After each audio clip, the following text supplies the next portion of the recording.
ସନା ମାଛ ଧରି ନିଜ ପରିବାର ପ୍ରତିପୋଷଣ କରେ। ଦିନେ ତାର ଜାଲରେ ମହଙ୍ଗା ମାଛ ଗୋଟିଏ ଆସିଲା।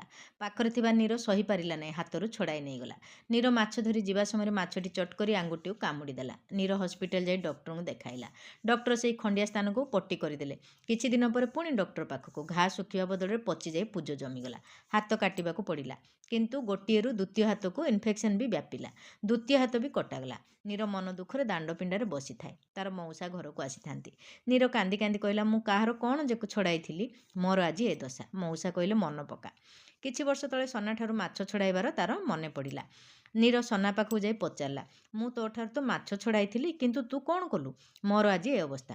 ସନା କହିଲା, କିଛି ନାହିଁ, ମୁଁ ଖାଲି ଉପରକୁ ଅନାଇ ଭଗବାନଙ୍କୁ କହିଥିଲି, ସିଏ ତାର ବଳ ଦେଖାଇ ମୋ ଠାରୁ ମାଛ ନେଇଗଲା। ପ୍ରଭୁ, ତୁମେ ତୁମର ବଳ ଦେଖାଅ। ବାସ୍ ଏତିକି, ଆଉ କିଛି ନାହିଁ। ନୀର ଜାଣିପାରିଲା, ଯେଉଁ ଲୋକ ଭଗବାନଙ୍କର, ତା ଆଗରେ ମଣିଷର ବଳ କିଛି ନାହିଁ। ଧନ୍ୟବାଦ।